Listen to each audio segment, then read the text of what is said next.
Hello, everybody. Welcome to the Corey Kispert stream. I'm PD, and I am very excited to be joined by Easy at Easy Hoops, Evin Zaucha. How are you doing this evening? Doing pretty good. I contributed this week to the, I guess we called it chaos, the pre-stream chaos, because I like broke my mic and then fixed it within like an hour of starting time. So after that panic attack, feeling pretty good. Yeah. Well, luckily we have I would say, fun and relaxing prospect to discuss. Not super chaotic, but definitely interesting. What were your priors with Kispert before coming in? So kind of my idea of Kispert coming in was, I think, very similar to what a lot of people see him as, first and foremost, which is like a catch and shoot threat that has immense gravity because he shoots that shot so well. And obviously, within the Gonzaga context, he wasn't asked to do a whole lot of self creation because they had, one, a lot of good schematic stuff that they ran and they executed it at a high level, and two, a lot of star talent around him, especially, Jalen Suggs. So Kispert, I thought of as very similar to maybe like a Kyle Korver, Joe Harris, somebody like that, maybe a Sam Merrill in terms of range of outcomes. And just like watching this game, especially that we're going to be breaking down a lot of clips from, was we got a lot of Kispert, so there's a lot to unpack here, and it's going to be a lot of fun. Yeah. I just wanted to say thank you for everybody being here. There's a lot of good entertainment products to be enjoying right now. So thank you to everybody who's here. If you can subscribe to the YouTube, if you can subscribe to the Twitch if you have money, or if you subscribe to the Patreon, I just want to say thank you guys. I really appreciate it. Basketball being a full-time job for me is a thing that is very new, and it's possible because of the community that we've built here. So with that said, let's flip over to our film for today. So here is here's what I wanted to look at today. We are watching the BYU game. This will be their 19th game of the season, not the BYU game in the WCC playoffs. We're looking at a couple of different areas. The first one is maximizing shooting gravity. Kispert's a wonderful shooter, but he has a specificity of type of shot that struggles for him. He only took 30 jumpers off the dribble the whole season, and not even all of them were threes. So I think that that he is somebody who could be a lot more of a shooter potentially, with the an adjustment in application. And you'll see a lot of times where, while he had almost a 4% 3-point rate, he still had more shots he easily could get up.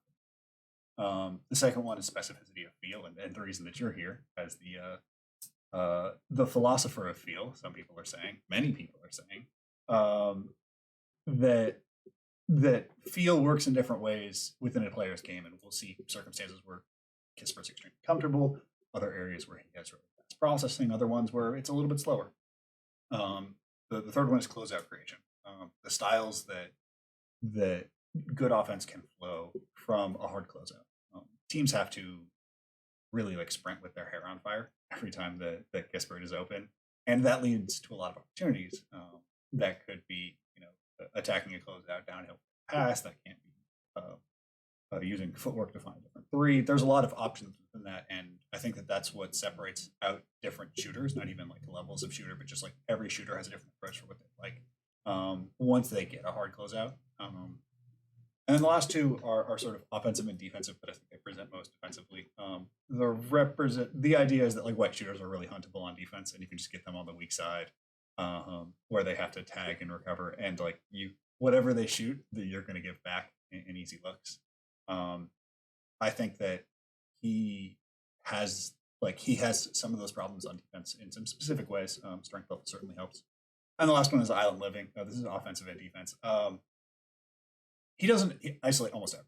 Part of this is sort of the Suggs idea of when your team's so good, why wouldn't you just run the offense? On defense, with the sort of idea of off-ball huntability, there's some concerns that that Kispert can just be cleared out against. I mean, we've seen the Brooklyn Nets, when they're not playing beautiful basketball, can just decide like, okay, so we have the one we want. Let's just break out the cooking instruments. So that's an offensive and defensive concern. Can he create an isolation? Is he somebody who can leverage his shooting ability at ease to get easy buckets for himself in isolation? So, any of that jump out to you? I mean, I know that you have some of your favorite topics in here. What of this did you come in looking for? Just walk me through your approach. Yeah, I mean, I think specifically the things that stand out in terms of knowing that he was a big time threat as a shooter was looking for maximizing that shooting gravity, and specifically maximizing that shooting gravity through what he does when he does draw that hard closeout. So 1 and 3 were points that I think I was really looking for good evidence of, and it was kind of hit or miss in the sample that I've seen, and then in this game as well. Just in terms of kind of what he likes, like you said, in terms of his shot diet when he does draw that closeout. But the specificity of feel was the most fun, and it's something that kind of when I sent you, my list of clips and a couple of my notes and stuff like that, we both kind of picked out as something we definitely wanted to discuss, and we'll see it in a good range of the clips today. But he befuddles me sometimes in the decisions he makes and the way he processes information, because in some contexts, like you said, like the processing is just so quick, and in some, he just seems almost unaware of what's going on around him, and it results in this dichotomy where he's such a threat on the offensive end, but lots of times he is giving it back on the defensive end, and wondering about how those kinds of miscues can be fixed is something that's going to be really interesting for his projection going forward. Yeah, so I think that everybody, who's foregoing playoff basketball to be here, is familiar with your work. But some people who are watching the VOD or catching up later may not be familiar. When we talk about feel, which I would say is the area where most of your work is focused, what is it that separates like how we've thought about feel and how it applies to Kispert? So with Kispert specifically, and we definitely have a couple good examples of this, I think the biggest thing that I noted, and for anybody who maybe hasn't read the article so far, I kind of talk about in the feel piece specifically, where I outlay a lot of my philosophy on feel and why I think it can be developed, is that it's broken down into like a multitude of parts, right? So we've got like spatial perception, we've got processing speed. So spatial perception is how aware are you of the 9 other players, the ball, and how the space between them interconnects them, and how that space is exploited. A lot of times that displays itself in terms of advantage perception and how you take advantage of those advantages. And then we've got like processing speed. So once you do kind of interpret all that information, how quick are you updating that schema of what you think is going on the court? And that's one I know for sure we have a couple good clips on. And then last, there's kind of the reliance on past experiences, the ability to kind of template what you've seen in the past and apply that template to more quickly process the information that's in front of you. And generally, I refer to that as pattern recognition. So for me, Kispert was a little bit lacking in terms of his spatial perception, and the processing speed for the most part, I think is pretty fast, but I think he just needs to do a better job of choosing the iterations at which he updates his schema, because sometimes it's too much and sometimes it's not enough, and we'll see that in the clips for sure. Yeah, thank you for that wonderful summary of your work. I think that with Kispert specifically, there's an assumption that because somebody is good at one area of decision making and feel, they're good at every area, and that's just not necessarily how it works. So we're going to see in a lot of this, like Kispert makes really good decisions in specific circumstances, which are like positively circumstances he's going to be in the pros. But when he goes outside of that, he's a little less comfortable. UKJ go deep. And that's the thing that I find really exciting, is that like finding the minutia of comfort, finding areas that he can succeed in, the areas where there's even more upside. I think that when we think about older prospects, it's like, oh, he's tapped out, but like you have a guy who shoots 40% from 3 and doesn't take off the dribble threes, like that. There's an upside play there. It just may not be the one that people are necessarily thinking of. It's just like, well, there's a whole avenue of shooting that hasn't been available to this guy historically. So with that, let's jump in.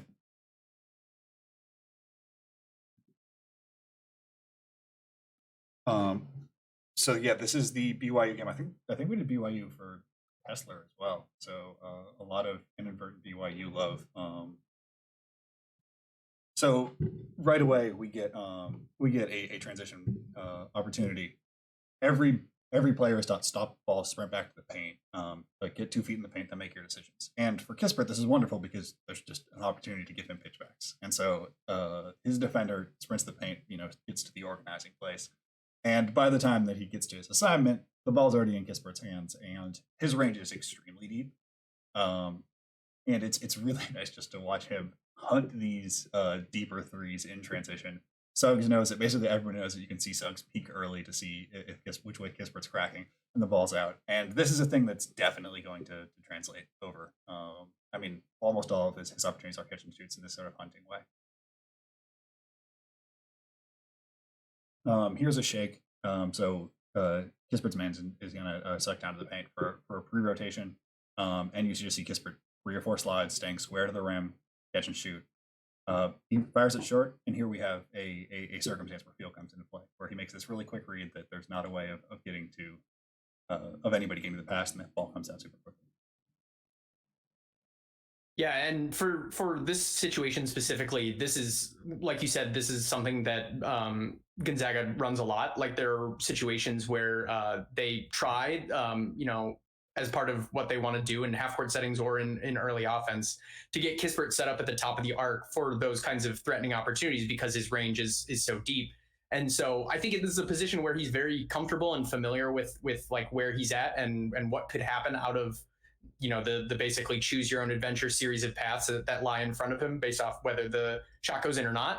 The rebound bounces right out to him as a long rebound, which is a fortuitous event for him for sure. But he kind of takes advantage of that split second of indecision on the defender's part as an event that doesn't happen very often in those kind of long rebounds. And he picks out the pass before anybody knows what hit him. So when the game's in front of him like that, and it's an offensive context he's comfortable with, the field pops and the processing speed pops. Definitely a situation where the quick processing shows off a lot.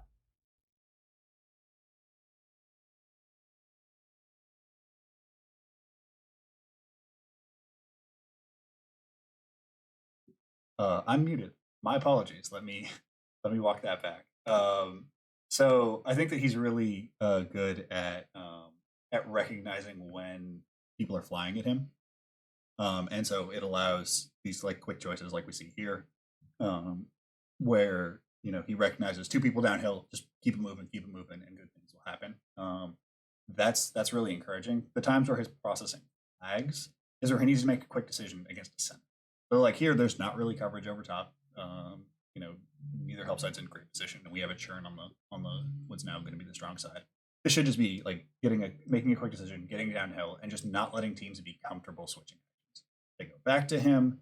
It's still now the defense more set, and this is a shot that if you told a defense that they are going to be in a good rebounding position, which is the square that we have, like they're in a good rebounding position. It's a covered double clutch shot out of an isolation with a center against a shooter. They're going to live with that every single time, and so that encourages defenses to switch.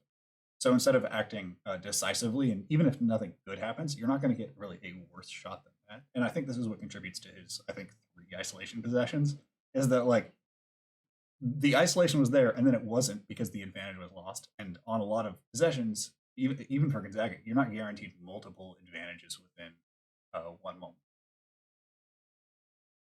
Yeah, definitely. And this like kind of dovetails nicely with our first point in terms of like taking advantage of that shooting gravity that clearly he knows he has, right? Like he's comfortable in those catch and shoot positions. He's comfortable in those jumpers in early offense. Like per the stat site that I generally use, he logged 105 possessions off catch and shoot, and all of them were jumpers, I believe.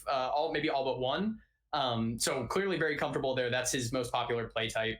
And then in transition, the jumpers made up the bulk of his transition possessions, 31 for 40% of those transition possessions. But when he does have to, like the defense commits to him hard, sometimes he can't get all the way to the rim, and yet he's still somebody who likes to leverage that strength. But I don't think it's really a super positive physical attribute for him even in college. So another probably thing that attests to why he doesn't log so many isolation possessions is he kind of just doesn't know what to do if he gets stuck in that midland.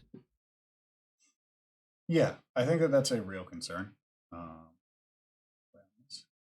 Um, I think that it's a real concern.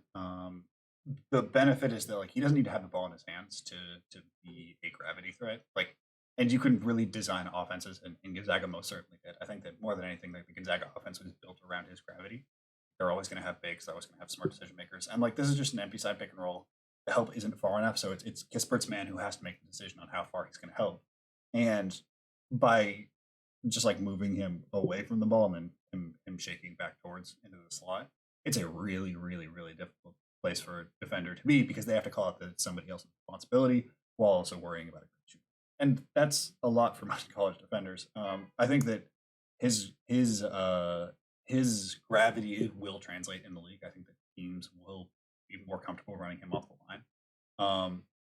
There's a game within a game watching Kispert, which is watching him navigate like getting into catch and shoot opportunities. So like here, the defender has two choices. He can fight over the screen and meet and try to meet Kispert on the other side, or he can try to get skinny and snake through the screen where Kispert we keep going. And so basically, there's a counter to each one. They meet you the other side. You stop and pop. And he doesn't always choose correctly. Like he has all the footwork, but I think at times he misjudges how quick he can get shots off. And these are one of the circumstances that I think there are more threes available to him. We'll see this exact footwork pattern get done perfectly later, but he chooses wrong here, and it allows a defender to get a finger on the ball, and this possession ends in a turnover. And we'll see other. Here we're going to see. I think this is Bojan Bogdanovic. Oh, this is Bogdan. Okay, we'll see Bogdan get another dribble handoff where the defenders have to choose whether they want to switch. So it's roughly the same situation. This one's top of the are going to switch it, whether they're going to try to fight over, fight under.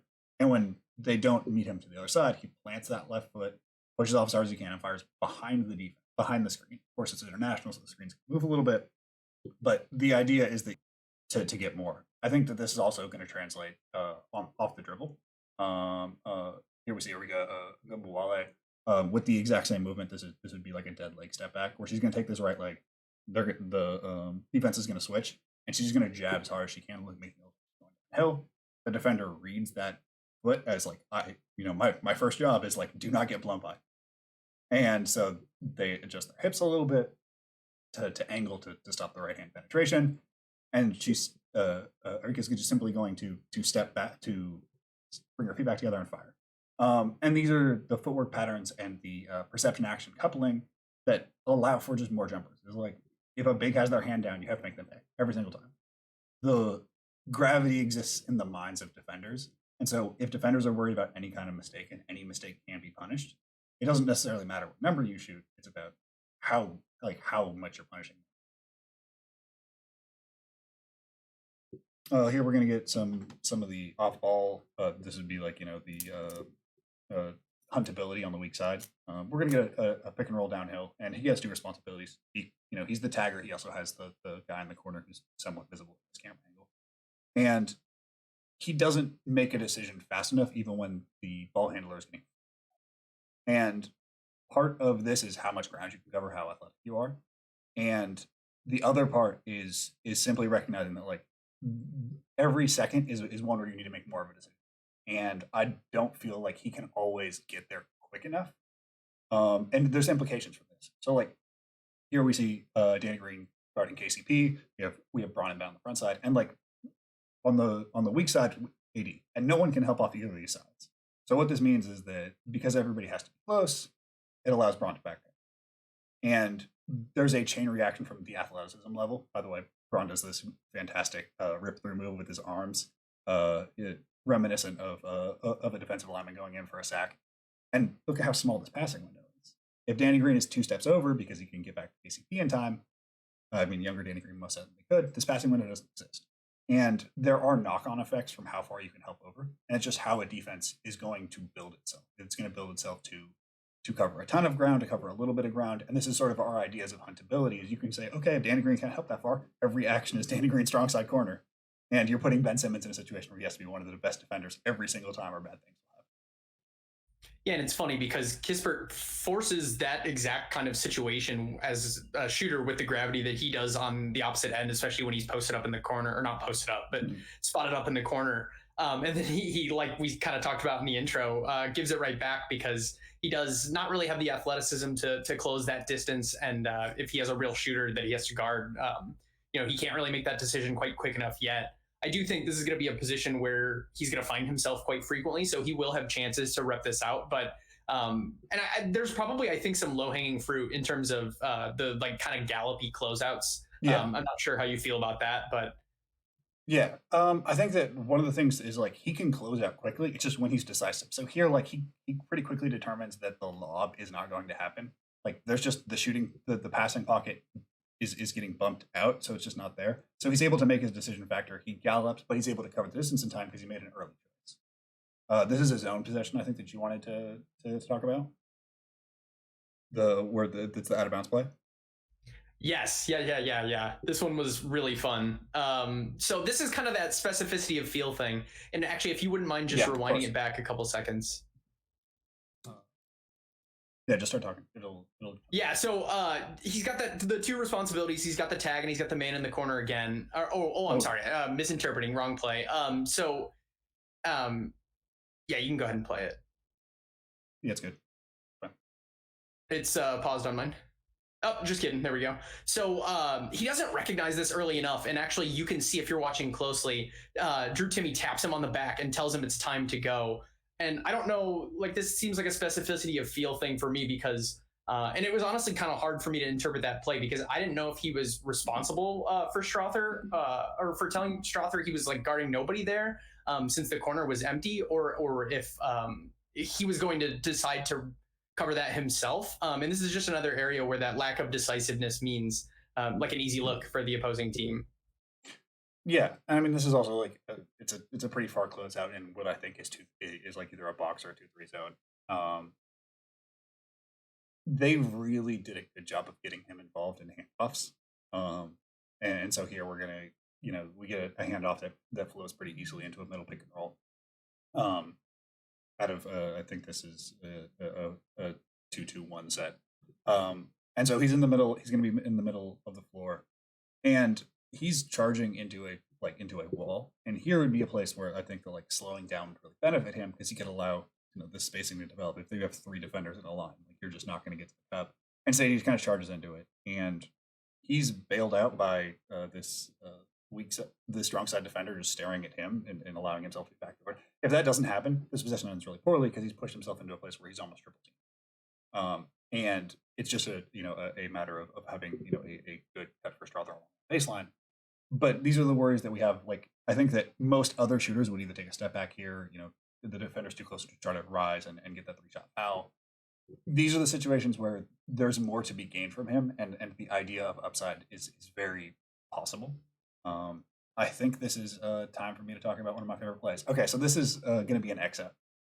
So it makes a lot of sense. They're going to double the big man. It makes a lot of sense to have, I think that's Nemhard, close out across, like to get off his man and to go to the slot.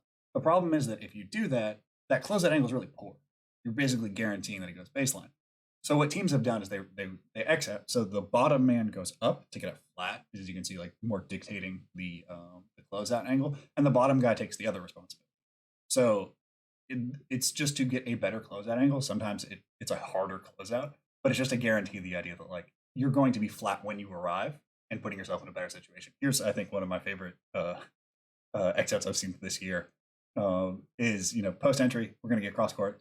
Jalen Green does his exit. I think Kuminga is supposed to have his and doesn't do it. And so all the way across court, there's going to be an exit from power forward about 40 feet.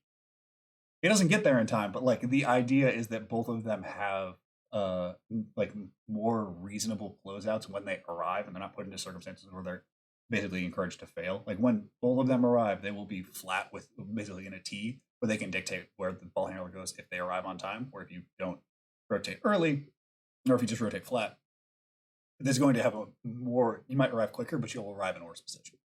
So I just wanted to show this one more time. So even if Kispert arrives late, he's still square to his defender and the shooter and can dictate what should happen if they shoot. It's fun. It's a fun concept. I think I might have tripled this one up because I have a lot of notes on this one. I might have put the replay first. Okay, so here we're just going to get a 2-3. So we're clearing out this strong side. Yep. We're clearing out the strong, the weak side, bringing everybody strong side. We're going to have a pick and roll. The idea is you're just trying to get the defense flowing in one direction so you can crack back to the weak side. So this is essentially a play to target Kispert. So a guy is going to lift, and now you have Kispert's guy has all the responsibility because everybody else kind of has a designated person, and Kispert's man has two. He has the roller, and he has the best shooter in college basketball. This is a terrible situation to put a college freshman in. It's just one where they're going to fail. And they run him off the line. For defense, this is a huge win because Kispert is now very uncomfortable, and he's going to like try to take this little pull-up jumper. There's sort of if you wanted to dribble to the left potentially, but that requires some inexperience. Teams, if you were to say Gonzaga is taking this shot with this amount of box outs every possession, you'd be like, we're in a great place. And that's the worry that I have with Kispert is if you run him off the line, how does he create efficient offense consistently? Or not just himself, but for other people. Because part of closeouts is it gets a defense in rotation, and if they can just pack the paint, knowing that he's maybe not as comfortable making these passing reads if they're not that open, then you feel even better because now it's just okay. We're living on a diet of strictly Kispert pull-up jumpers. You see like how other people have dealt with this is we see the same Bogdanovich driving. He's getting pushed left, has the same alignment, and he's just going to settle into a floater. But he's a little more patient to try to see what the defense rotates towards. His processing is like maybe weak side, maybe kick back to the corner. It's not just I'm going to run in and take this mid-range jumper. This is fine. It's just not. This is a win for a defense. Being fully set, this is a win. And we kind of see a version of this in like how D'Angelo Russell existed, where teams just wouldn't help. They'd be like, yeah, if you want to shoot 15 floaters, we're good. The math shakes out. Like if you can do it, that's fantastic. But like we'll live with this shot single cover, knowing that we're going to get it. And I worry that teams will run Kispert off the line hard, knowing that he won't shoot off the bounce and struggles to close out create consistently. Yeah, I'm definitely in agreement with that. That's pretty much my biggest concern about his offensive utility and how much he can be scaled as he kind of progresses through, especially in his working his way into his prime. You mentioned even making the passing reads, and he's inconsistent in that way right now. I do think it's somewhere where he can improve, but even if he does make those passing reads, I have some pretty real concerns about the handle. And so like, even if, he gets that kind of D'Angelo Russell coverage and teams don't really send the help, they allow him to either take that kind of 15-foot pull-up jumper or make the read. The read is not going to result in like high level opportunities more often than not, I would say. So like, he's either got to find a way to improve the handle or like get some kind of pull-up jumper equity in the sense that he feels more comfortable pulling up. And like you said, the patience will be really important for that because it'll help clarify the probability of success of each of his opportunities in every one of these types of possessions. And he's going to need kind of every percentile chance of success that he can get when he gets put in those kind of hard closeout situations. Yeah. I think that shooting versatility, as Francis is noting right now, that like shooting versatility is a thing that is not an automatic transference. There have been a lot of great shooters who can't shoot off specific types of movement, even within movement shooting. There are guys who struggle to shoot off flares. There are guys who struggle to shoot off extreme negative momentum, like zipper handoffs. And just to assume that because a guy is a great catch and shoot shooter, he will automatically translate, even though he had all the opportunity in the world to do that in other areas, is an assumption that is not worth making. Here we're going to get into like a little, it's either chin or an open set. That they ran a little brush screen right before this, and Timmy's going to come up. They were dribble entry. I think that we get an action on the weak side. It's a pop peel off, and then on the strong side, we're going to get that exact same footwork combination we talked about earlier. The game within a game. Do you trail? Do you try to get skinny? He tries to trail. Kispert stops and hops in. And to me, this is really positive because it's the same footwork pattern we saw struggle with earlier. This is a much more difficult angle than the one he was trying earlier. It's coming from more of the paint. He flattens out pretty well. He gets square. His legs get out under him, and he makes the right decision. Like the shot misses, but that's a better result than the other one just on the general premise. Yeah, totally agree. This is a situation that I noted that he handled well too, and like you said, the footwork pattern I think is pretty promising there, and that's definitely one of the movement patterns kind of off screens that he's a little bit more comfortable with. But yeah, there are some where he still needs a little bit of work, and the different ways in which he can be deployed as a shooter are going to be really helpful for kind of keeping him on the court, as the rest kind of comes along. Yeah. So now we get into a fun little defensive bit. This is late first half. Run a little bit of switching. He does a pretty good job. Fights through, fights around. He gets off ball and just turns off. And one of the things that you had noted in our conversations before, as we were watching this game, was that like he isn't always attuned off ball. He's good for like one or two glances, and he's well positioned, but he's not always super active off ball, especially with his eyes.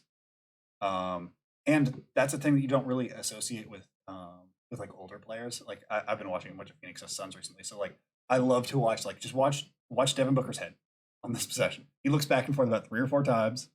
Just hey, okay, where's my guy? What's happening? Hey, he's talking while we're doing this. Obviously, you hear it, but he's trying to like he's always mapping, knowing that they have the defense in a pretty advantageous situation. Here we have Jay Crowder, and because of his ponytail, we can see when he moves his head so much more clear because it just whips around. It's really fantastic, super helpful. Yeah, it really I'm is. sure it works great for coaches in film review. Yeah. But that's something that you see like the classic and most successful registas in soccer doing. And for anybody who doesn't watch a lot of soccer, a regista is kind of generally like a pretty deep lying center midfielder. And a lot of times they pick the ball up deep, and as the ball is kind of in flight to them or on the ground coming to them, they are both closing down the space to it to make it more likely that they accept the pass instead of the defense accepting the pass. And they are constantly looking over both their shoulders because they're essentially trying to plot 2 steps ahead in terms of kind of the actions, the dominoes that are still to fall. And I was a little bit surprised, like you said, in terms of an upperclassman and in such a well-drilled organization, and a guy who's had a lot of reps in those situations. Kispert is pretty inattentive in terms of how many times he does look to update that heuristic. And I think he maybe overcompensates a little bit for, like, I think being generally a pretty quick processor, thinking that he can bail himself out with a quick look at the right time and being in the right position. But when the margins get finer and teams look to kind of exploit that, it's something that he's going to have to look over that shoulder a little bit more often so that he can kind of stay awake on ball when it comes to that weak side responsibility. Yeah, absolutely. Here we're going to see like a thing that I thought was really interesting from him was that he fights around screens well. Like it's pretty hard to hit him directly. I mean, I kind of thought of him as more of a bulkier guy in terms of his defensive ability. And I thought that he got skinny really well, and he also like fights to get flat. So here, like this is the end of a possession for me. Like it doesn't end up in a shot. But, like you've absolutely killed an advantage when your opponent got the ball, they had an advantage, and he fought to stop. And while it's, I think defense is often made into the things that like happen on a possession. More often than not, good defense is when offense doesn't happen. So an action not fulfilling itself, an action where something like this in the scorebook will show up as absolutely nothing. But it's the definition of a recovery because he turned something into nothing. Here's Wesley Matthews doing just an absolutely insane job fighting through the screen. You're going to see he's strong. He's making the screen uphill or downhill, just pushing Braun into that screen, trying to make sure that he doesn't flatten out to that corner. He gets into the screen. He reattaches. Now his shoulders are square, and he's pushing him in the direction where he has a triangle. So it doesn't matter if this possession turns out whether Braun makes or misses the shot. This is good. The idea of the defense is to get into this spot, and everything else that shakes out just shakes out. He's able to deter Braun one more time. Giannis comes over the top and gets a block. But the block is not what makes this a good possession. This possession was good because that had an opportunity to happen. Like the best defense is the one where no offense is allowed to happen. Like the best offensive possession is one where a guy doesn't never have to get a shot. Does that show up on the scoreboard? No.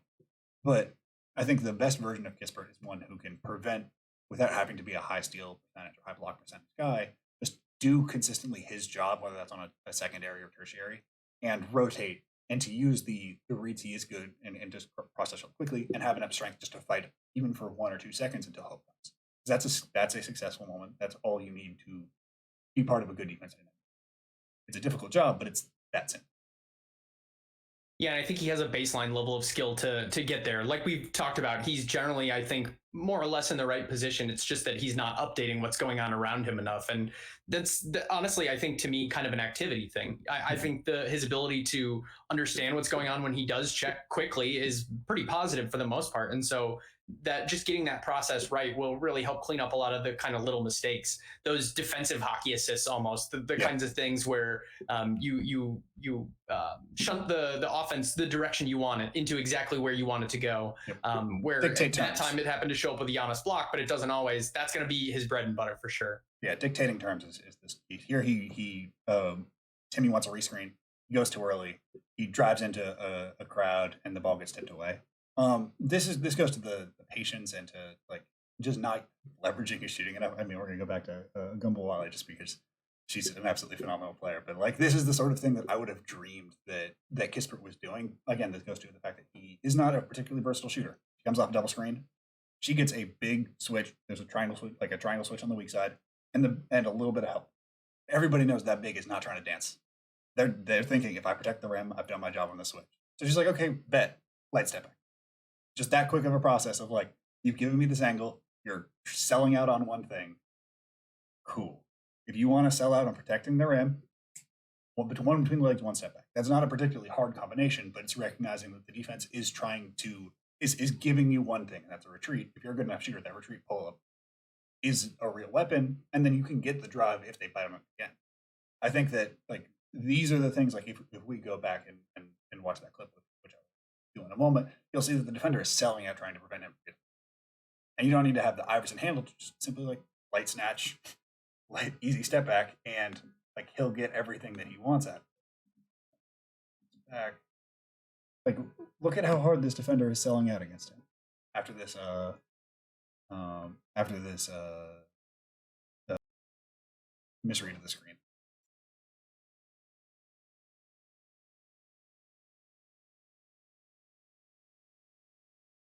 You're telling me his handle's so poor he can't get that step back? He's almost parallel with the baseline. That's how hard it's like, please do not get to this cup. And that's a foot and a half. That's an easy step back. Instead, he keeps going at the same pace, and it results in a problem. Yeah, and to me, it kind of points to, I mean, just something that we talked about a little bit before, which is kind of his affinity, I suppose, for playing to his strength when he's not exactly super strong, outlier strong, even for the college level, and probably won't be, or almost definitely won't be at the NBA level. Whereas he's a lights out shooter, and so if he can get that kind of negative momentum footwork pattern down, this is an opportunity that's much more advantageous for him. So kind of the wiring and the decision making that results in him attacking the rim more often in those situations. And it's not a ton, but it showed up a couple times in this game for sure. Mhm. Are things I think he can clean up. It's just going to take some time, but it's frustrating to see him make decisions that put him in a worse place, kind of than he could be, given he's such a prodigious shooter. But I think schematic design could do a lot to get him in the right positions there too, and he'll pick it up for sure. Yeah, here we're gonna get a rescreen pick and roll, sort of what we didn't get on the last possession from him. They spin back, and now he has tag responsibilities, and he has the lift responsibility. He's able to get over to the tag, but he has this responsibility to get all the way out. And like he gets a good enough contest, and I think that like I'm much more comfortable with him against like with the tag part of that than I am with the recovery part. Like, because he's strong enough to hit bigs. Like that is not an issue for him. The issue is how much space do you want him to cover, and can he do it at really we get a fun little guard to guard action or a big to big action to try to get this lob. And then his responsibility is going to lift and just a instant. This is a good closeout. I think that with closeouts, it's difficult to tell like what every scheme wants for every situation. But he's able to flatten out, but he overcorrects. So like he's able to push him towards help. He has helpful directions. He's on balance, and then he gets his hip flipped, and then reflips his hips, and gives up a layup. Basically, like in a situation where all he had to do was just let them take that baseline jumper, he got a little too aggressive. Like here, we got Dylan Brooks in an assignment of like, yes, this is a Utah Jazz possession towards the late clock. He knows he's in a small clock situation. These are the situations where generally people get too aggressive. They foul, they want to do too much. He tries to tag Rudy. He recognizes that Jonas is going to fight over, and then he gets help towards this baseline. So his only responsibility is like, dude, no middle. There's absolutely no middle. And so when he closes out, he's going to close out, pushing him towards that side.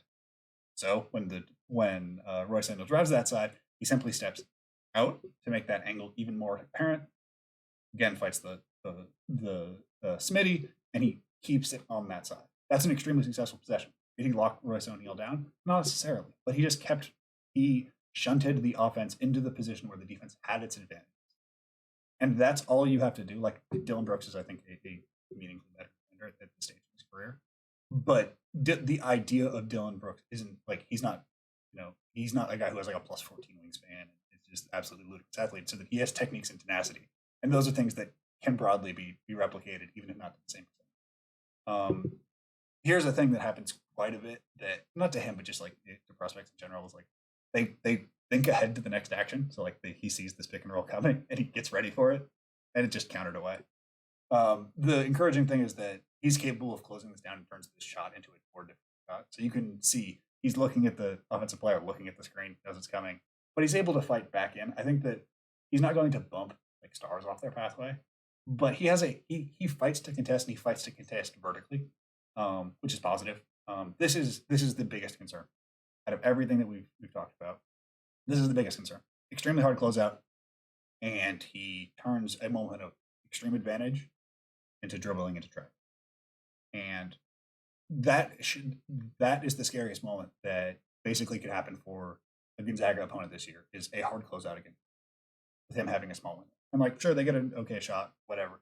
But this moment should be, above like 1.3 points per possession every single time, just because of how much pressure it puts on a defense. And he lets them off the hook because he doesn't have the comfort in other areas. And I want to talk specifically about sidestep. And we think about sidesteps in this Jason Tatum sort of like live dribble sort of way. But I would like to sort of suggest a new fundamental, which is sidesteps as a way of evading hard closeouts. So you always keep your shoulders square. So as the ball comes in, Bagley's sprinting in transition, trying to get to prevent this is Bogdan from getting a jumper.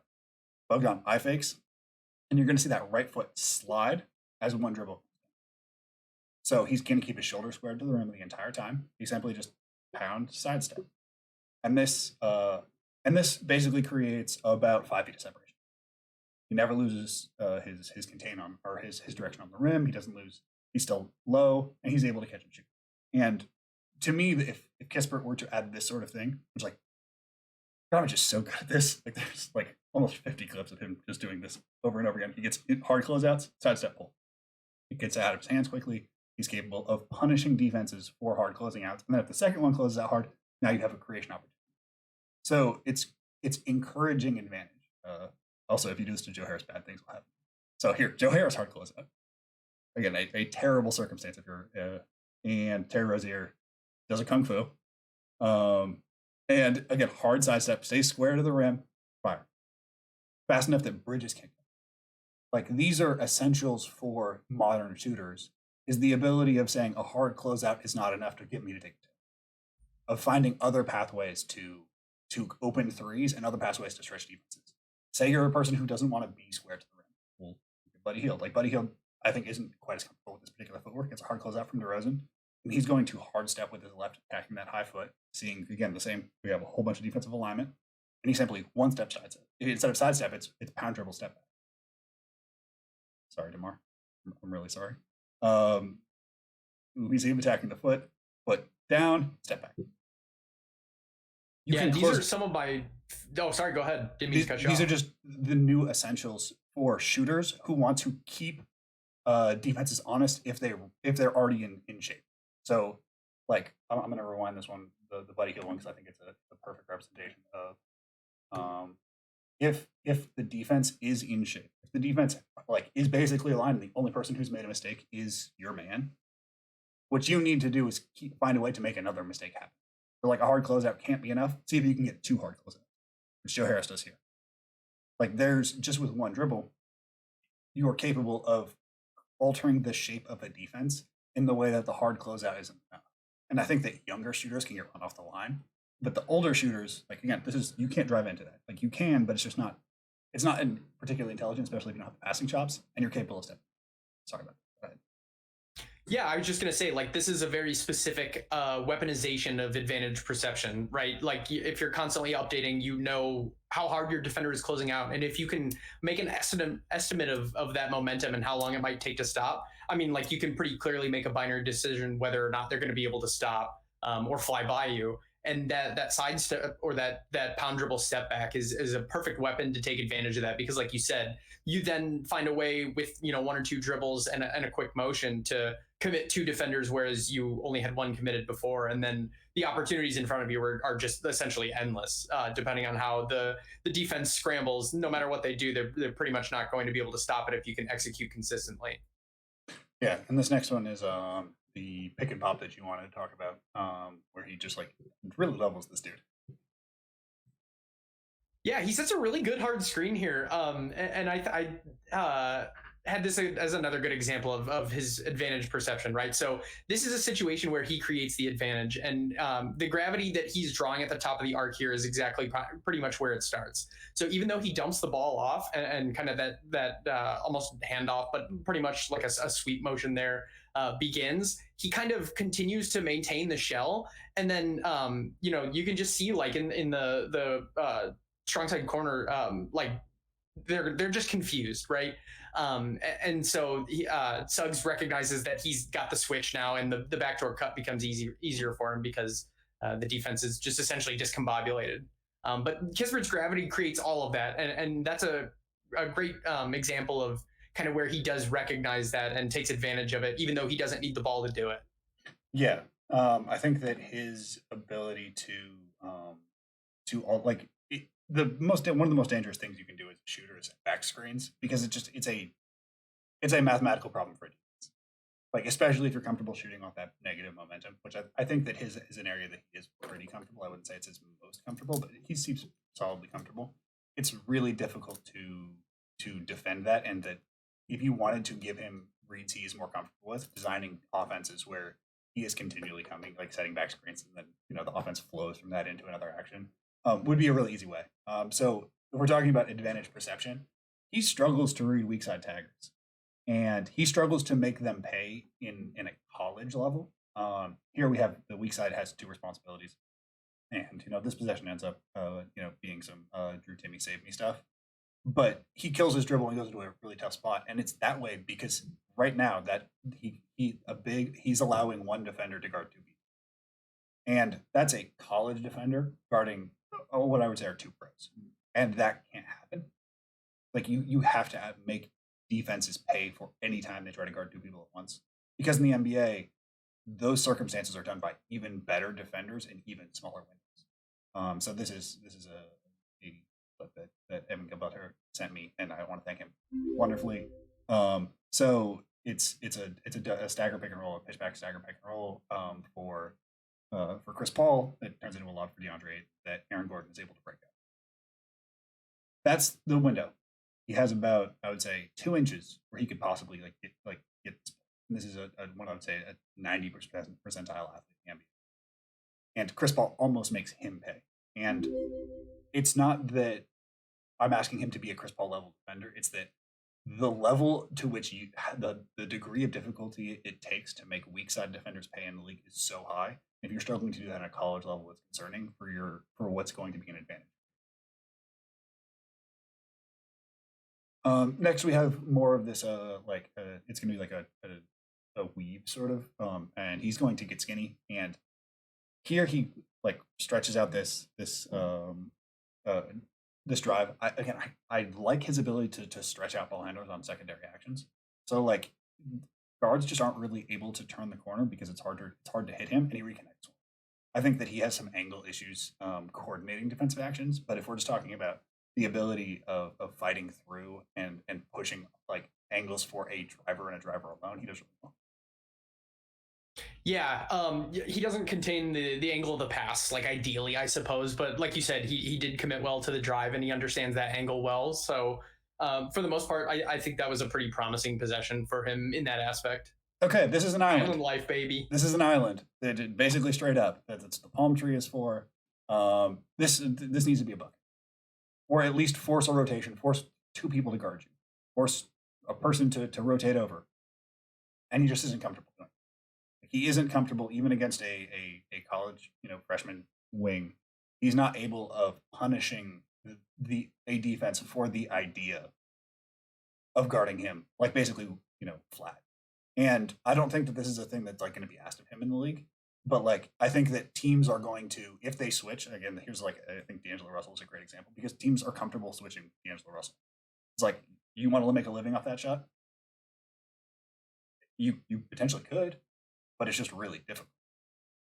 And I worry that if you are a guy who can shoot and teams are comfortable switching up, as long as there's closeouts and they can run you off the line, like bigs will run you off the line.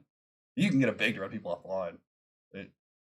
The danger is what happens next, and if he's not particularly good at those things, it's a worry.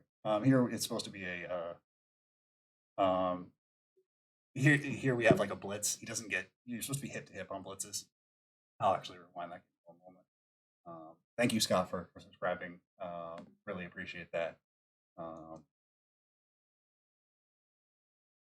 Give one more time of this, and then again, it's just that's not a rotation.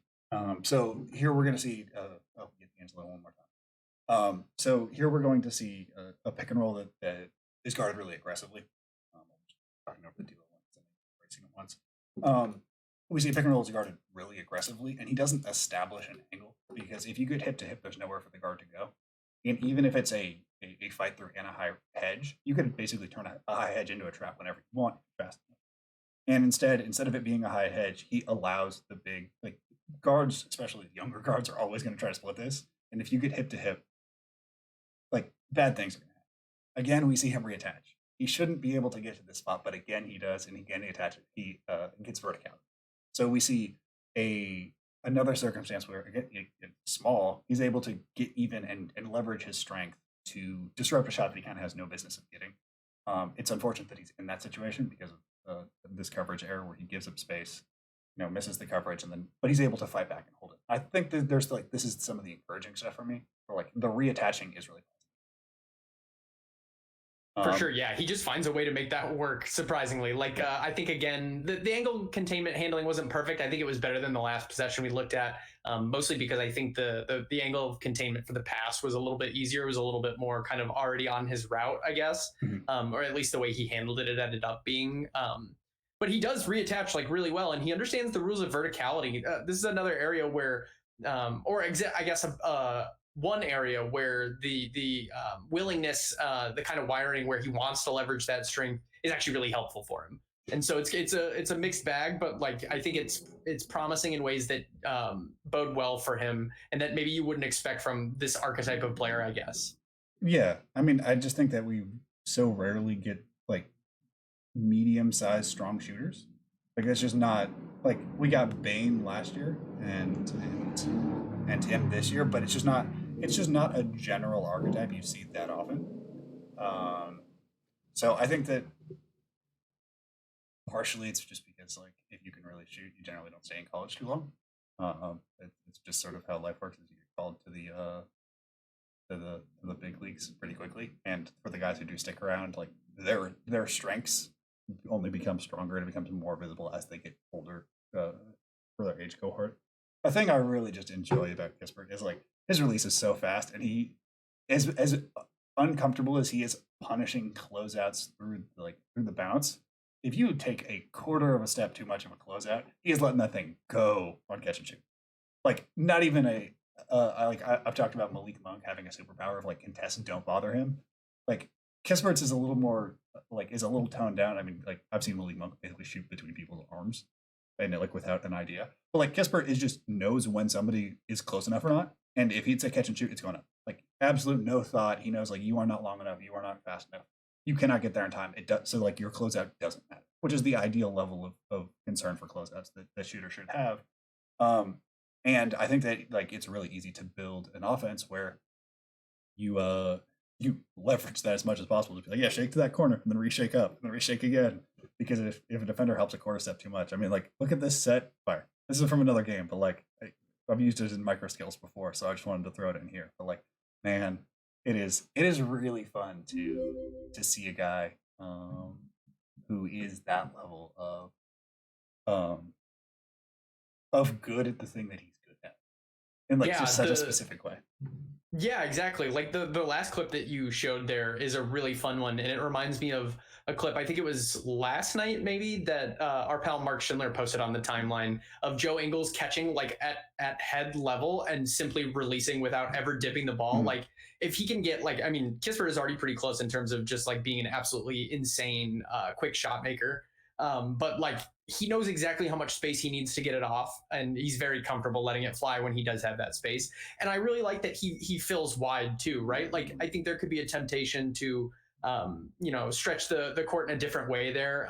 But he stays wide just like you would if you were a winger bolting down the line in soccer or in transition offense in the NBA even, or in just basketball in general, really. He does get wide, and that makes defenses have to make tough decisions because he understands his gravity, and so do they. Yeah, I think that we have a number of like I think we're now up to like 5 or 6 guys in the league who are just like totally fine not dipping if they catch the ball above their head. Like both Bogdanoviches will do it, Ingles will do it. Clay is like the I feel like Clay is not as good as it. Like Clay is very good at it, but he's not a Clay level shooter with it. But I think that he enjoys it more than other people do. Like he's just like, oh, you didn't think I would dip? I'll just throw it up. When he gets hot and starts doing that, it's one of my favorite like Clay moments where he's just like, I'm gonna just change my perfect jumper mechanics because I feel like it tonight. Okay, so just wanted to walk through these 5 ideas again with you. See how you feel after spending a little time with it. Maximizing shooting range. Any thoughts? Yeah, he's going to have to find some way to create in those middle spaces, whether it's creating for others, creating for himself, or both. The strength is nice. His willingness to use it is nice, but sometimes I wish he would make better decisions there. And that kind of leads us pretty well into specificity of feel, really.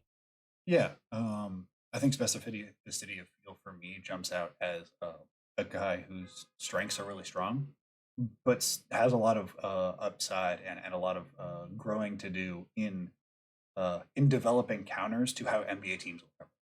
Because like I think that a thing that happens with guys like this who are are really good at one like a specific area is in college it's just so difficult. Like it's just the way that the court is. It's just with the level of offense that they had. It's just simply hard to prevent him from getting above 45 3-point attempt rate on just catch and shoots. In the NBA, it's going to be easier. Just athletes available, coverage is available, like the general quality play difference, and the issues that we saw are generally how NBA teams are going to cover him once he gets hot or once the second time through. It's like the first time through, generally rookies don't have that big of a scouting report, and then like the second time that they've played somebody or the second half of their rookie year, like part of the rookie wall is just everybody having the scouting report being like, hey, if you do this, like he's going to be. So I think that the specificity of feel is more that he was uncomfortable being uncomfortable, and I think defaulted to things that went against his strengths. Like I think in in my mind, he's a better like sidestep shooter than he is like attacking into a big. So why wouldn't you just do the thing that you're is uncomfortable, but you're most likely better at? Like that's more towards your physical attributes and your play style than doing the thing that I think the defense wants you to do. And I think for older guys, that's a thing that they can struggle with because they have, the draft is looms so much larger over them. And showing new things isn't necessarily like what gets people paid at an older age. Where when you're 18, if you're doing new things, you're like, oh, he could be this. It's like, well, or did he get 5 rebounds? Like, let's relax a little bit. I think that flows perfectly. Thoughts on closeout creation? Like, what jumps out to you there? Yeah, I mean, he creates a ton of closeouts, and he doesn't always take advantage of them in the best way. I do think he's going to be put in this. This touches back a little bit on that specificity of feel, but like on the offensive end, thankfully, I think the things that he's uncomfortable with, that he's probably better at than he thinks, are things that are going to be drilled into him pretty well. I think coaches, pretty much regardless of the organization that drafts Corey Kispert, I think they kind of know what they're getting, and they will probably have good ideas about how best to utilize that. And so it's going to put him in positions where he's going to have to make those decisions. And like when it comes time to review the film, especially after he's played a decent sample of games in the NBA, I think he's going to get chastised when it's fair to do so, when he does kind of default to things that are worse for him personally, and for his skill set than other opportunities that are available to him. And so I feel pretty positive about the outlook of that closeout creation. But like you said, like if teams do run him off the line and he can't figure out those counters, it's going to be pretty tough for sure. Yeah, I mean, I just think that his level of shooter, he'll figure it out. It's just a matter of, every time you add a degree of difficulty to shooting, the percentage that go down. Like basically, only Dame Lillard is takes the degree of shots that he does and shoots roughly the same percentage. I mean, Steph's not a human being, so like he doesn't count for any of this. But I want to know how those percentages look as you just like. The thing I would love to see at Summer League is Corey Kispert required to take 7 dribble in that game. So being like, hey, yeah, we're gonna run you off just like every play is a flare for you. Either attack as hard as you can if you get this type of coverage. If not, like I want you to let it fly. I don't care where you catch it. To me, that would be amazing. Just to be like, I want to see what he can do with those really specific parameters. How huntable do you feel he is on the weak side? I feel he is very huntable in his current state, but I hope that the issues can be cleaned up pretty easily. It's just a matter of, I guess, putting a little bit more cognitive effort into updating those heuristics defensively, especially when he has those dual responsibilities. Both to tag the roll guy and the closeout in the corner. He just kind of falls asleep. It reminds me a bit of Zach LaVine, but not definitely not as bad, especially at similar age, of course. But he does kind of fall asleep. I wish he would check in on what's going on around him a little bit more frequently. I think that's pretty coachable, I would say. So early days, I think he's going to be very huntable, but thankfully early days is also, like you said, the time where teams aren't really going to have the scouting report or aren't going to try to make him uncomfortable in those ways right away. So he'll have a little bit of time to feel it out and to get more comfortable there. But I do think he's going to be hunted until he can kind of get used to updating things more often. And even then, like even if he is a little bit more attuned to what's going on around him, then teams are, I think, going to start to, as the kind of fencing match of basketball scouting works, they'll become comfortable. Scouts will become comfortable with the idea that he's going to do the right thing there more often than not, and then they can start to design decoy stuff around him to confuse him, and he'll have to continue to upscale his ability to solve those problems. But I really do want to play him at 4 in the NBA, so I really hope he can figure that out. It's going to be a finely dexterous exercise balancing that development for him before the huntability comes full force. Yeah, so I think that I'm less worried about him being hunted in like 5-out situations. Like if you give him like clear reads, like I think that the closeouts he had best was where he had a good idea of where the ball was going to be, and he was able to just be like, okay, I have one job, just close out. Like I think he covers ground pretty well. I think that he has good timing. I think shooters are not always good at defending shooters. Like it seems like a thing that should be 1-to-1, but life doesn't always work that way. The thing that I think he's huntable in is just like motion. Like I think that having him in the corner at the last action of like 5 or 6, like I think that if you put him in like exit situations, he would have a lot more trouble because it's parsing really difficult reads that kind of only you have to figure out as like the point guard usually jump passes. They're like, okay, where's this going? That's the circumstances where I think he's easier to hunt. That's also circumstances that like you can counter a little bit quicker. It's like, oh, we'll just hot switch this action, in between part 3 and 4. And I think that his communication skills are really good. Obviously, you can have a team that good and not have them talk like crazy when you go to games. It's very obvious. But that would be the thing that I think that he's going to be much more better against static teams. Teams that are very heliocentric, and then teams that are just like blurs of motion. Are going to be a little more huntable for finding him in difficult situations where he has to make quick decisions with a little bit worse tools. And then sorry, go ahead. Yeah, I was just going to move on if you want to jump in there. Oh yeah, just real quick, I just wanted to say I do think there's some kind of athletic or technical low-hanging fruit that he can take care of in terms of the ability to close that distance. So like you said, I feel pretty comfortable with him in those 5-out minimal motion systems, but those are becoming less and less frequent. I see a lot of teams moving towards that kind of egalitarian offense that we see less, I guess, from the Suns, but a little bit more, or a lot more, I suppose, of anyone in the NBA from the Jazz. And it's been something that's been really positive for them. So if he can kind of stay alert as those 6-7 actions happen around him, and maintain in his mind what that responsibility is, I think the tools will be enough to get him there. It's just going to be a matter of kind of scaling up to the ability to take care of that responsibility. Yeah, it's funny that you mentioned, I consider those to be horizontal offenses, which are just ones that they do a lot. Like vertical offenses, generally like you stretch the pick and roll happens half court. Like the clip we had with the Phoenix Suns, like that's an extremely vertical possession. Obviously, there's general tendencies, and you can find the Jazz have possessions that start really high and not that much happens, but in general you find them to be more horizontal. They cover more ground laterally than they do up and down. That's an effective small ball, and that he might be he will probably be playable as a 4, but as those teams do that, what they're going to do is not heliocentrism. They're going to be doing these, like, he's going to be played onto the floor by small ball, and he's going to have his issues revealed by the horizontal actions that this new wave of small ball, this trend of small ball is going to do. So we're going to have two different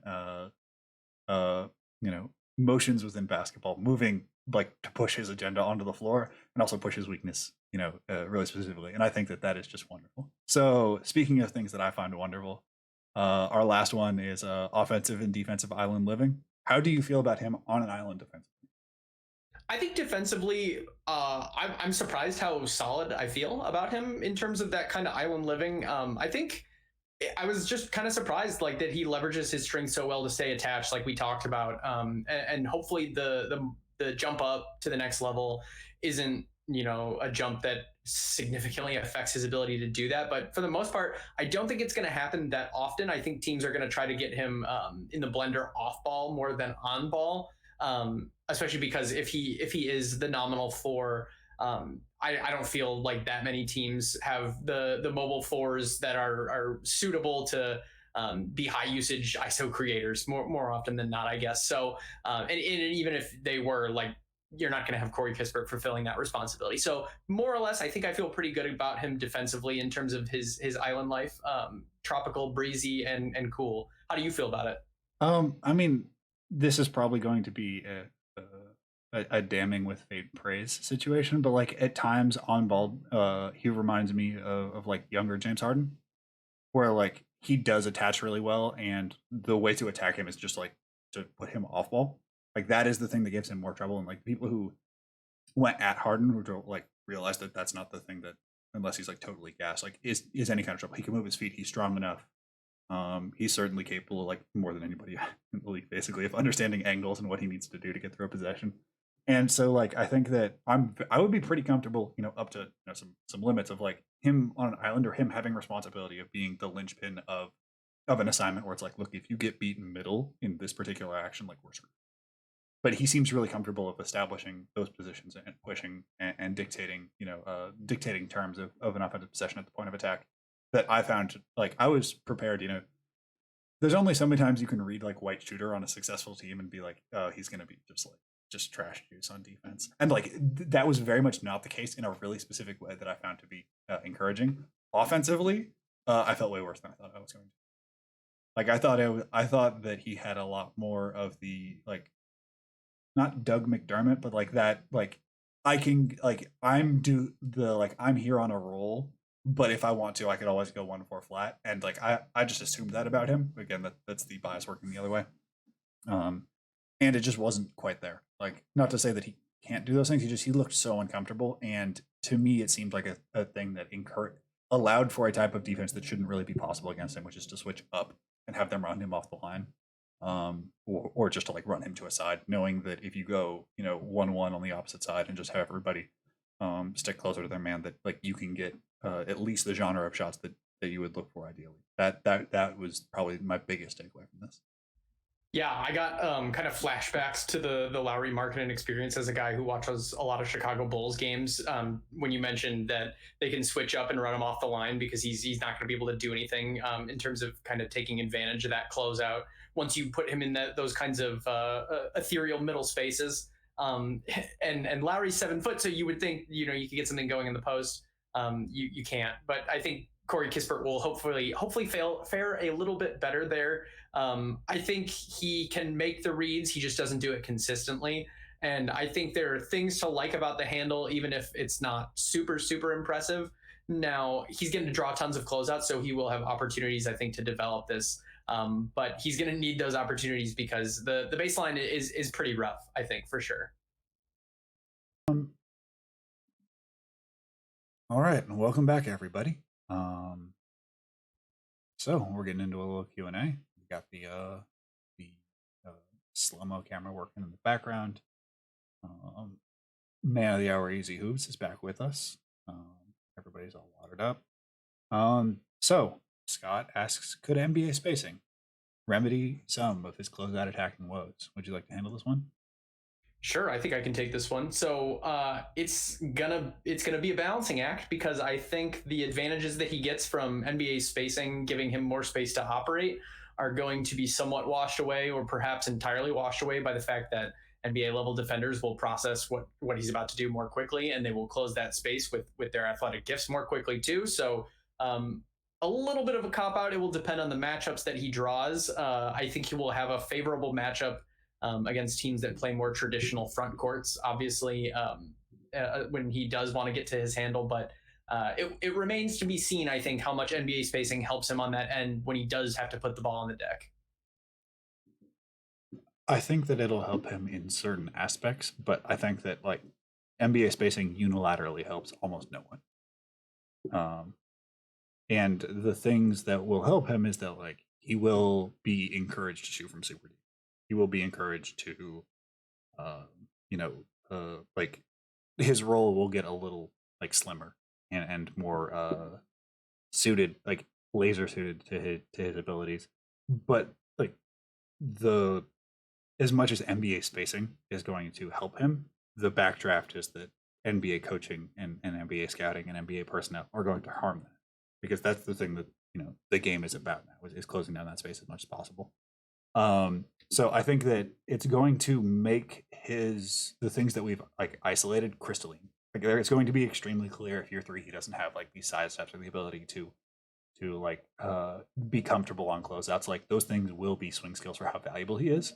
I think for certain types of players, they like their issues are sort of muddied, I think, by spacing, and that like it can look like a confluence of factors, where I think with him it's going to be really clear, and it'll hopefully make it so that both he and his team make those things essential to develop. Our next question is, which 3-and-D prospect do you trust more at creating his own shot? Can I get some names? Because my idea of a 3-and-D, your idea, just general 3-and-Ds. Are we talking about like Kispert versus Kessler? I will come back to that question. Let's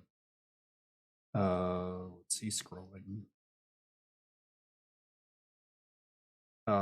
Francis asks, do you think Ryan Anderson and Eric Gordon slash Eric Gordon type deep spotting up is as fruitful of a strategy role as Houston thought? If so, do you think it'd be a good idea for Kispert in the NBA? Maybe it would allow for his habit to attack closeouts with drives more fruitful because of extra space. So the Houston Trebuchets adding Corey Kispert. Your thoughts? It's funny because I think that strategy worked pretty well for Eric Gordon, and I don't think it worked that well for Ryan Anderson. So I would put Corey Kispert probably more in the Eric Gordon boat. Like we talked about, he has a strong lower body, good power, good energy transfer. He's going to be able to get those shots off from deep, and he's got the quick release too. So I do think it would be something that would be helpful for him. But I think it will take time for coaches to trust him spotting out that deep.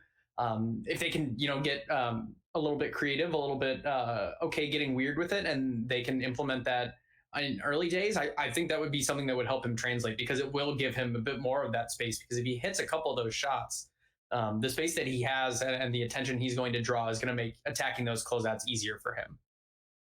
Yeah, I think that one of the things that made Ryan Anderson in specific a very threatening shooter was that like he could shoot into these really tiny windows off movement, and the deep strategy kind of mitigated that. Like he was still shooting into these like just minuscule shooting windows, but it minimized some of like the movement and defensive gravity. Like the defensive gravity like would warp from moment to moment, and how it had to respond to him. I mean, we talked about this a little bit with Kessler. Just like if you ran an empty side like an empty corner Spain, like that was a shot he was able to get like 10 times out of 10.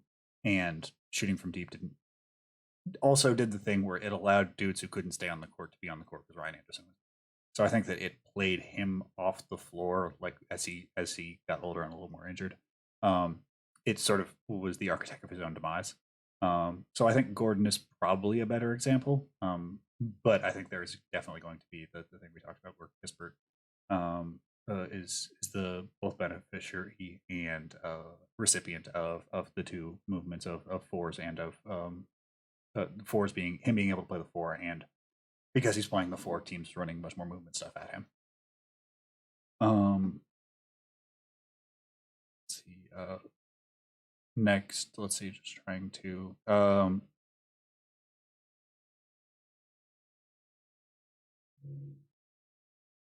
Thank you, Ray. Okay. TJ Farrick asks, I tuned in right when you were discussing this, so I may have missed it. But Evan, do you think that on off-ball defense / awareness is a weakness for Corey Kispert?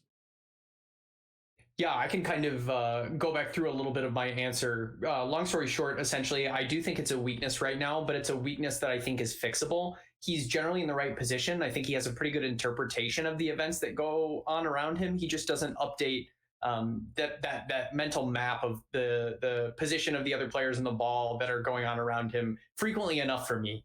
I think a lot of times you see possessions where he checks once or twice on the guy in the corner, and after that second look, I think other players know that they can back cut, and there's a decent probability that something positive is going to happen for them. So if he does become a little bit more comfortable checking more often, it will help him a lot there. But I definitely don't think he's a lost cause. I think for the most part, if you had to ask me whether his feel on the defensive end is good or bad, he communicates positively. He understands space.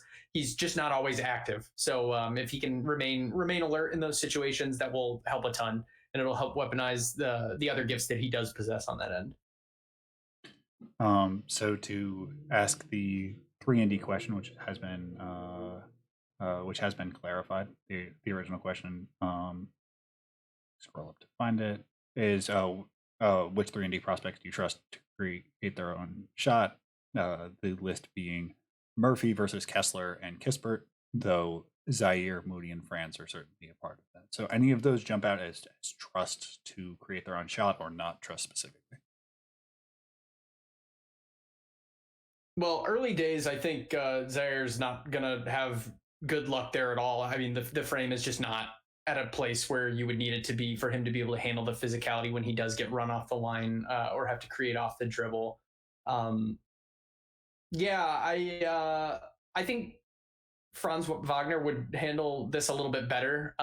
It's something that I think he's done a pretty good job of this year, but I don't have really strong thoughts on a lot of those guys' kind of self-creation game when they do get run off the line compared to Kispert. I think they're all like better or worse in different ways, but not separated in tiers really for me too terribly much. Yeah, I mean, I think I trust Zaire the most out of that group, just because like Zaire can get shots that nobody else can get to. But if you're including like getting fouled as self-creation, then I would take Moody, because Moody is the best foul drawing jump shooter since Jamal Crawford. The next question is from Nikki Fax. That was from IOMT. Nikki Fax asks, do you think Sam Hauser and Joe Wieskamp in the second round could return better value than Kispert in the lottery or top 20? That's a really tough question. Man, it just really kind of depends what you value this archetype at. And Kispert probably has a chance, I think, to be closer to, I guess, the Duncan Robinson end of the spectrum if you had to like peg it at one end or the other for me. So I do think it's like pretty defensible to take him in just outside the lottery or into the early 20s versus like taking one of those other guys in the second round. But if all you need is like a little bit of that shooting type archetype, like you don't need this as part of to like make your starting lineup work or anything like that, or your most played lineups, I think the value is probably a little bit better in the second round. But it really just depends kind of like what you need around that starting group, especially. And if you need kind of a starting caliber player who's not going to take hopefully too much off the table defensively, but still utilize his shooting gravity and his ability to make decisions off of that, hopefully in the future a little bit better. Kispert's probably your guy. So it obviously depends on the team context, but I probably would be a little bit more liable to take Kispert in like that kind of just post lotto to early 20s range than I would to grab one of those other guys in the second, where I think there might be a little bit more enticing projects.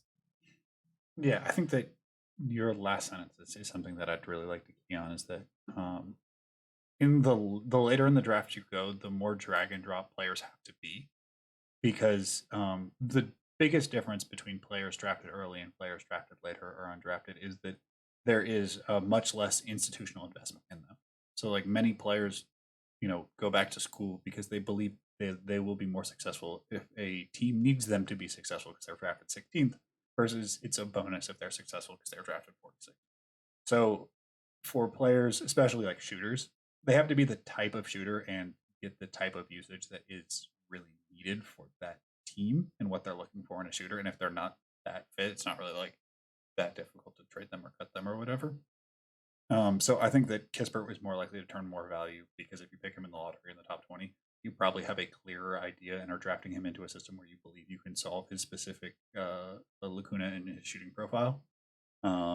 So I would say that he's more likely to return value because I think those guys also have some sort of specific needs that are a little bit harder to drag and drop with their own shooting profiles. Francis asks, do you think hop shooters are a disadvantage for certain types of movement shooting naturally? Yes.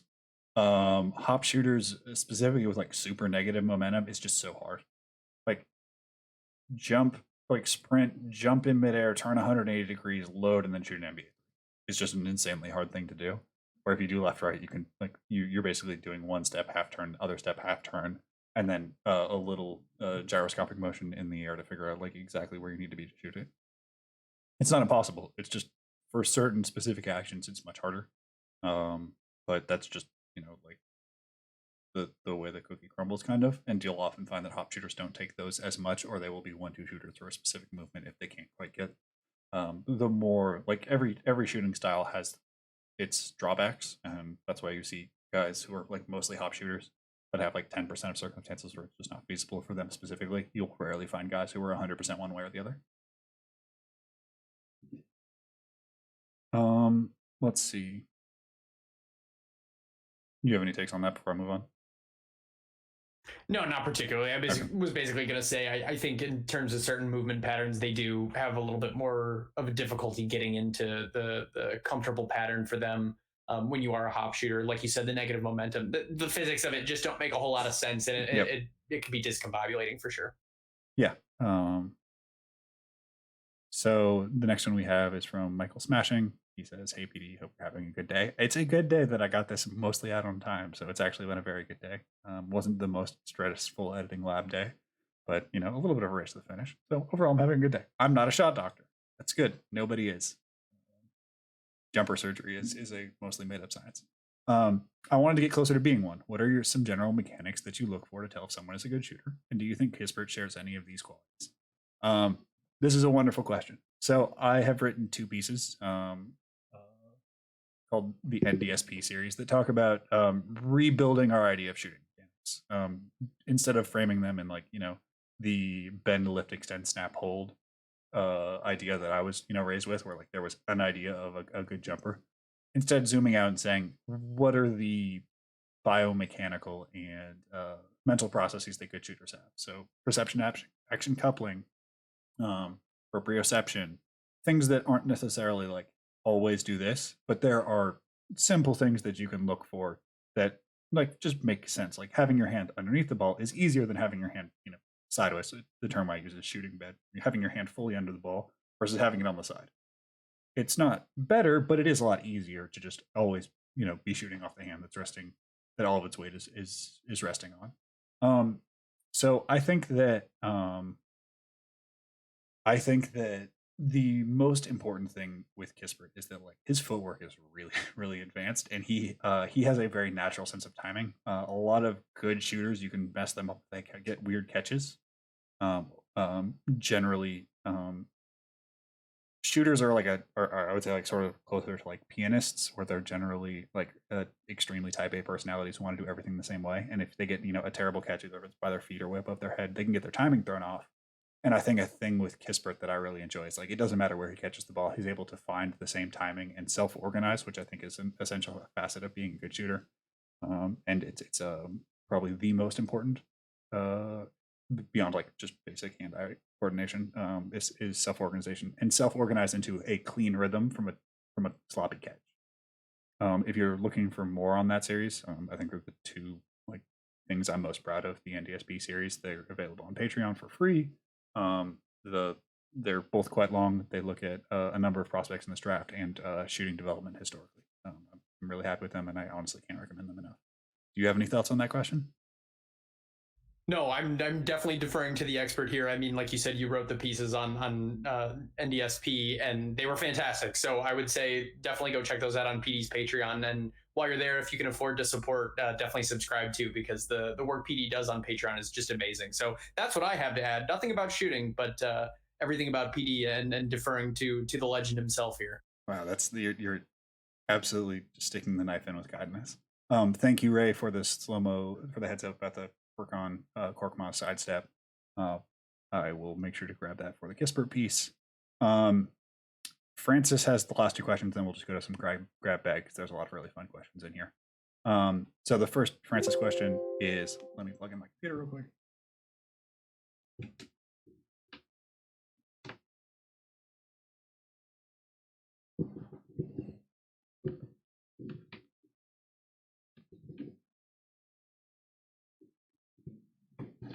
Okay, crisis averted.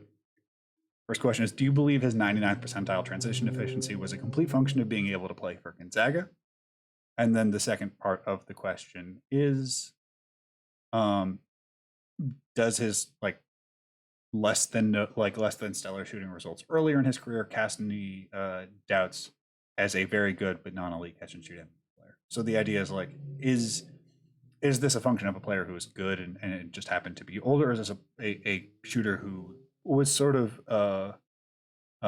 as much circumstances as personal talent?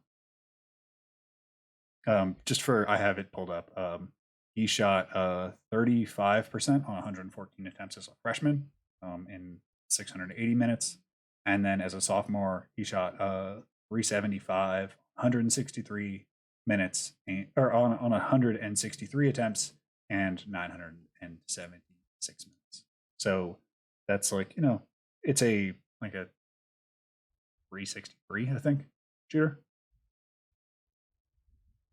Yeah, I'm not too deterred by that at all, because I think if you take a look at the volume, which is something I actually got from UPD, the coaching staff obviously trusted him to take a ton of these shots, and they were pretty good shots. Even at that level of sample, you're going to have some variance, and like the indicators in terms of like what the shot looks like, how he gets into it. When he perceives a shot to be good for him, we're all pretty positive, even from the early days, in my opinion. So between taking the volume of jumpers that he did, the relatively solid percentages, even early when they were like quote unquote, I guess, not as appealing, not something I'm super worried about. Whereas some other guys you have bad percentages on lower volume, or even good percentages on lower volume in those earlier years, and then you see a big jump in like the last year before they hit the draft. That is something that I'm a little bit more skeptical of. Yeah, I think that it wasn't a huge volume jump. I mean, going from 160 attempts as a sophomore to 180 as a junior, there's not that much. There's not a percentage super percentage hike. It's not like it's not like a Neesmith thing where he was like an okay shooter. There's a general growing. The transition thing I think is really unique because transition helped him specifically get him the type of shots that he really likes, which is he doesn't care how deep it is, just getting a foot set and not having to readjust really. Is a thing that is I would say his best genre of shot. He's fine. He's a good readjustment shooter. Almost no one's a great readjustment shooter, especially in college. But they were the type. They was just a way of Gonzaga feeding him the type of shots that he really wants, and sort of the way of spamming the let's just blow a team out button. I think it's a thing that's fairly replicable. Like I don't see why him sprinting transition lanes as hard as possible and spotting up from deeper isn't replicable in the league. I just think the thing that is least replicable is the volume. I don't think that he will get that many transition looks just because teams are capable of both protecting the rim from a prospect the caliber of Jalen Suggs and guarding him at the 3-point. I think that doing two things at once is generally difficult for college defenses, even good ones, when you're presented with overwhelming talent. So I think that it's not likely that he's able to replicate the numbers to make that as meaningful as like 99th percentile, which is again nuts. Like a lot of that is just like he got the shots that he wanted. He's a very good shooter, but I would expect him to do well because that's the genre of shot that he does. I would say best with. All right, so I just wanted to hop around with a little bit of grab bag. Just questions that I've seen. Foulland 1 asks, can Sengun truly run the NBA 5 due to his height, wingspan, and athleticism? If not, is there any role for him? Would you like to handle this one? Because you had released a wonderful podcast about the role of the NBA big in the future in a conversation with the aforementioned Mark Schindler and Henry Ward. Yeah, and actually we talked about him specifically, but the kind of comparison I made in terms of how that height is going to affect his ability to translate to the next level is almost very similar to Wendell Carter Jr., and it's for very different reasons. Sengun is definitely an offense-only 5, I would consider him. The short answer, I suppose, would be that he better be able to play the 5, because if not, I don't think he's going to get a fair shake at 4, or I think it would be pretty fair to not give him too much run at 4, because I just don't think that's a position you really want to find yourself in. But if he doesn't have the ability to protect the rim at the 5, he better be very, very positive on offense, and in more ways than one. So I would look to a path to success very similar to kind of like Nikola Vucevic, because he'll need to be able to score at least 2 levels, ideally 3, self-created especially, or kind of on those above the break looks. And he's going to have to be able to take advantage of that gravity with his passing as well. I myself am not super, super high on his ability to do that at a level that outweighs what you're going to give up at the rim and the other end. He's not super, super plus length.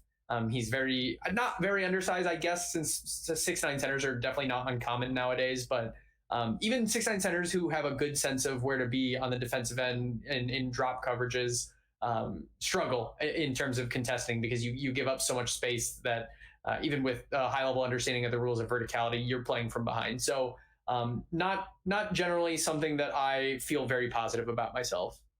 Yeah, I think Wendell's probably a little too generous for me. Oh, it's definitely generous, but for me, like, Wendell is like a best case defensive situation for a 6'9" center in a lot of ways. Maybe not a best case, but he's had some defensive struggles, and Sengun is nowhere near that. Can I make a best case offensive archetype? This is not going to. I'm really sorry if anyone's really big on Sengun. How do you feel about like David Lee? I mean, like David Lee won a dunk contest by removing his shirt over James White. I think that Sengun's role is to be like a basher. Is just to be a 5 who comes in. Like, you could start him. Like, I think that there's, when we say like a scoring center, like that's generally seen as a backup, but I mean that's more about how you construct lineups than anything. And I think NBA teams are starting to get buy-in on unique lineup approaches, especially starting lineup approaches.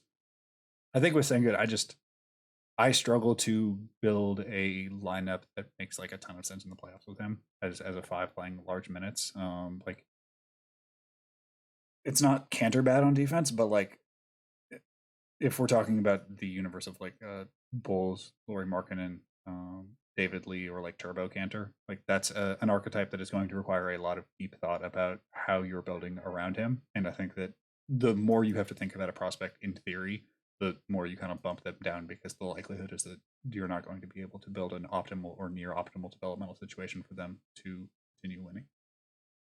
Yeah, there are a lot of things that have to fall right for him in terms of the offensive projection for that value to outweigh what he's going to give up on the defensive end. And the guys you named, like David Lee being a higher end outcome, and Cancer probably being like a mid-ish tier outcome, with Lowry probably being the lowest level. They all are guys who had difficulty contributing enough on offense for one reason or another, or for all reasons in Lowry's case besides the shooting. Um, that meant that their ability to adapt to the league was tough for them, and they have to be fit in very specific context to make it worth their while. Have you seen Jalen Duren? I have not. Okay, so I'll handle this one. Ray asks Jalen Duren thoughts. 2022 draft has a number of highly rated bigs. Where does Duren fit among them? Where would you like to see him play next year? So Jalen Duren is currently rated the number one player in 2022. It is rumored that he may reclass up to 2021. He is old enough to play in 2020 or to be eligible for the 2022 draft. His list, as I understand it, is like the professional options: Kentucky, Miami, I think Florida State. I think there's a West Coast team in there. Maybe North Carolina. I'm not 100% sure on his list. I know he has a fairly expensive one. So Duren was a guy I really liked as I'll use the nomenclature that rather than a reclass. So like his last year in Philly, I really liked him. Then I had a little bit of struggle with because he played Matty Sissoko really, really well, and Matty Sissoko I was in love with because he was like the by numbers like best UIBL big for block percentage and protection and stuff. A little bit of disappointing year at Michigan State, but standing up to Matty Sissoko physically is no small feat.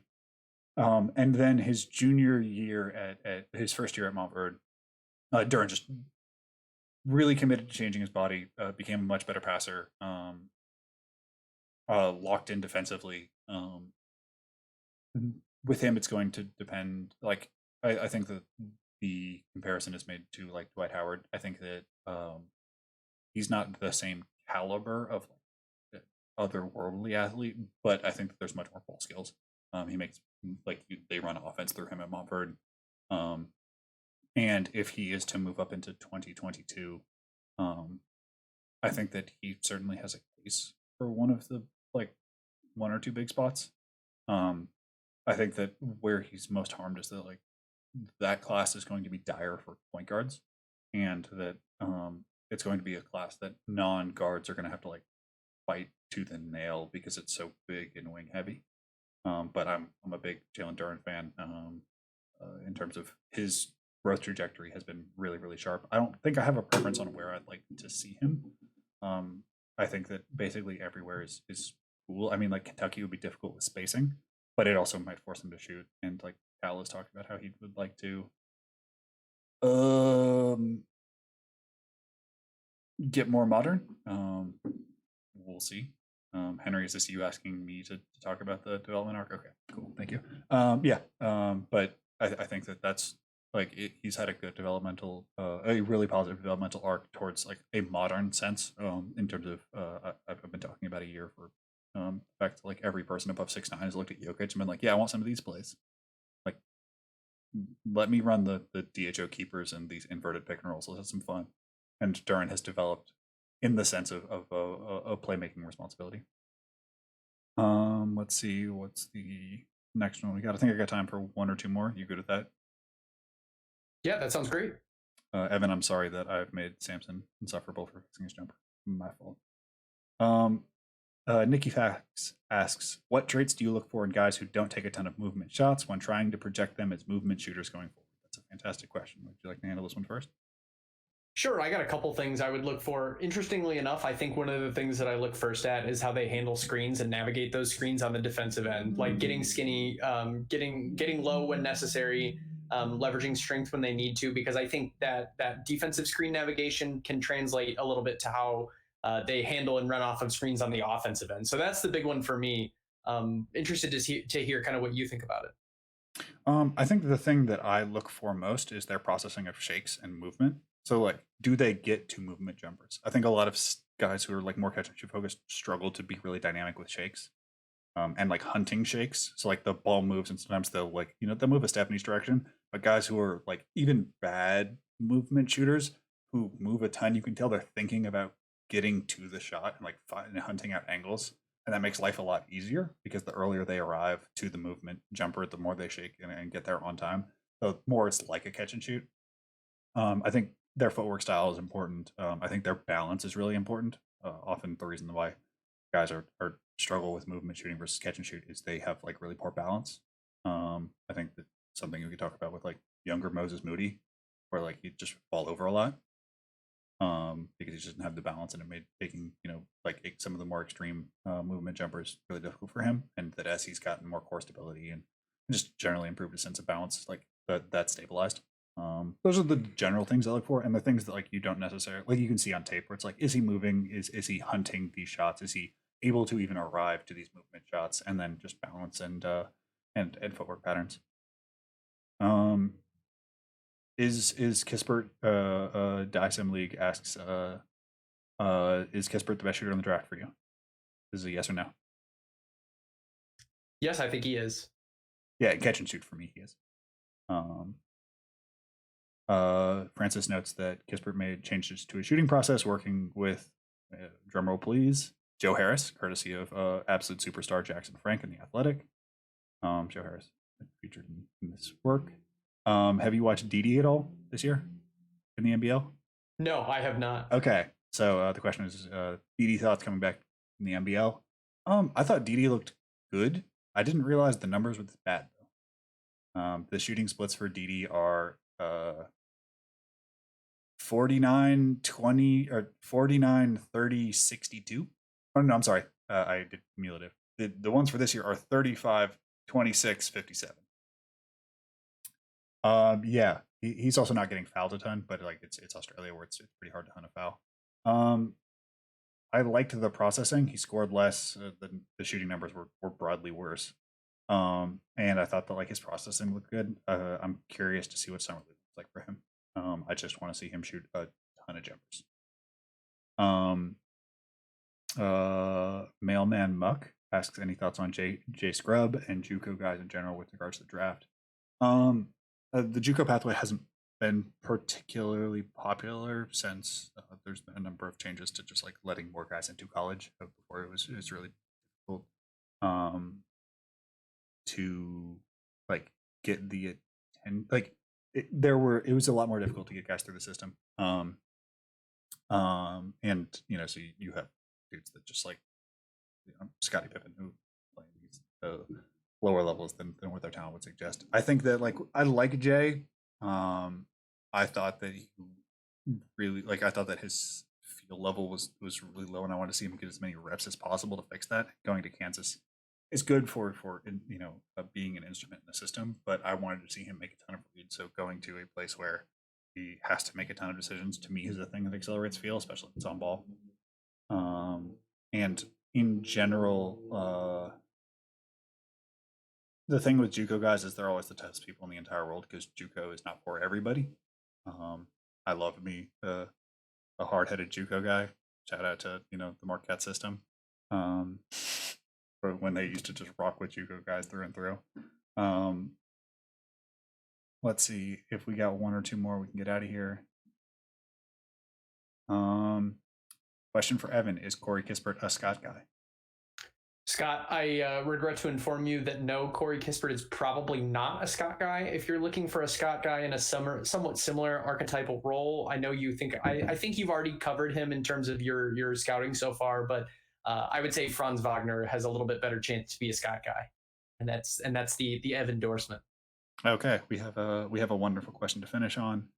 It's from Socio Siski. Sorry if I butchered that. We finish with some Midwest, since you are from the Midwest side. Expectations for Patrick Baldwin Jr. at Milwaukee next year. I don't personally have any expectations because I have not gotten to his high school AAU tape yet, but the expectation I do have is that I'm going to go see him play live because I'm like 45 minutes away from his school. So I will be able to watch him play live. I'll probably see if I can get out there a couple times just to get a nice live sample size. And that'll be some of the first live basketball that I've watched probably since the pandemic. So I am excited, but don't really have any takes quite yet.